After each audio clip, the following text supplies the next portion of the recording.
tout ça se manifeste au travers d'un sondage qui a été publié il y a quelques jours par le Journal du Dimanche. En tout cas, il y en a un qui était, j'allais dire, fondateur, en tout cas qui signifiait fondateur, quelque non, chose. Parce qu'on avait déjà il y a un mois. Oui, mais simplement, on voit que Anne Hidalgo est repassée en tête d'un premier tour des élections, suivi par La République En Marche. Disons, Anne Hidalgo 24-25, La République En Marche 20-22.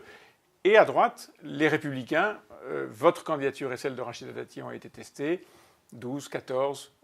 Non, on est entre 14 et 20, ça dépend effectivement de la configuration, si on est nombreux ou pas. Bon, mais rien de ça rien ne de suffit voir. pas. Ça ne suffit pas. Ça ne suffit pas, il ne faut pas être divisé. Puisque dans le sondage, vous voyez bien que quand on est celle face à Hidalgo, on arrive à 20. Voilà. Sa campagne a commencé, Anne Hidalgo a commencé sa campagne, et elle se redresse de façon assez spectaculaire. Elle était en dessous de 20 il y a 6 mois, elle est nettement au-dessus aujourd'hui. Elle était très très très bas. Et entre nous, un maire qui a travaillé, qui est censé avoir fait son travail et qui va arriver aux alentours de 24, je trouve pas ça tout à fait, c'est pas éblouissant. C'est quand même un des plus mauvais scores qui a été fait. Mais ça n'empêche pas qu'effectivement, ça veut dire quoi? Ça veut dire que c'est un coup de semonce, ça veut dire qu'il faut travailler, qu'il faut faire du collectif, tout simplement.